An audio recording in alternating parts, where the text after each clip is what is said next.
les grandes idées fixes.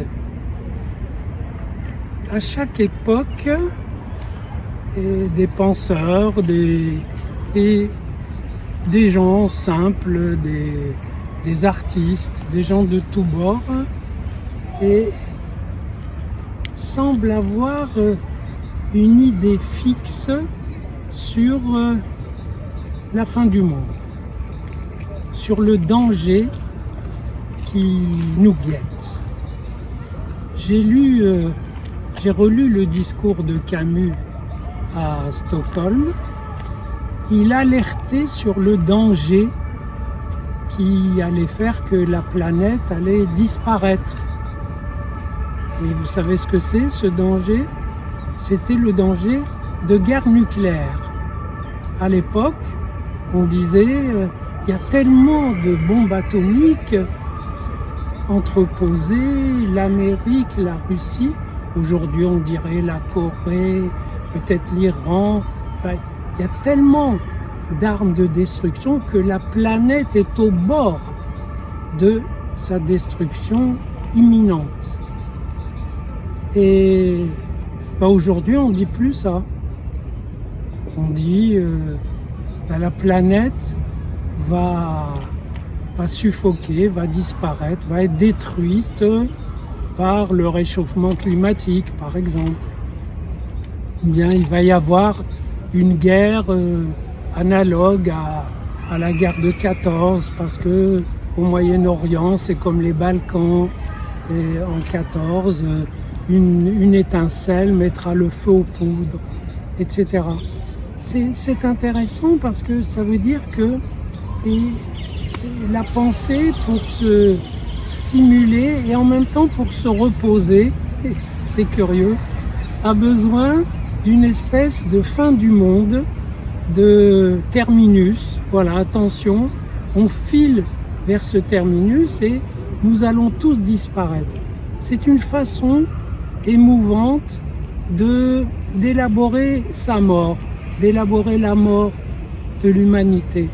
Après tout, je me souviens d'un écrivain qui m'avait dit on va vraiment vers la fin du monde, là, avec cette pression nucléaire partout. Et en effet, quelques temps après, il est mort. Donc, il y a un désir de projeter son rapport à la fin, son rapport à la mort sur toute l'humanité et de formuler une espèce de danger absolu, total. Il va sans dire que ce danger est une belle illusion, parce que le danger nucléaire, il existe, mais il est bien stocké et aucun tyran, aucun gouvernant ne se risquera à appuyer sur le bouton, non seulement parce que ça fera le chaos, mais parce que tout simplement, ça lui fera perdre sa position. Le chef nord-coréen ne lancera jamais une fusée nucléaire parce qu'il sait que ça sera la fin de son règne. Et les politiques, quels qu'ils soient, adorent le maintien de leur règne plus que toute autre chose, non pas plus que la vie sur la planète, parce qu'ils n'en ont pas idée, ils s'en foutent. Eux, ils pensent à leur survie. Donc, le danger nucléaire sert à se donner de l'importance. Le danger écologique aussi, bien sûr qu'il existe. Moi, je dirais pas que la planète va vers sa destruction. Ce à quoi on assiste, c'est à un extrémisme climatique. Ça veut dire que le climat, il est extrémiste, il est radical. Quand c'est chaud, c'est terriblement chaud. Quand c'est froid, c'est ravageant.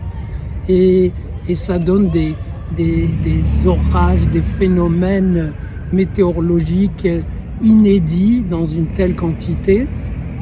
Et ce qui veut dire que ça sera un état critique, avec beaucoup de points critiques, beaucoup de points de catastrophe, mais limités.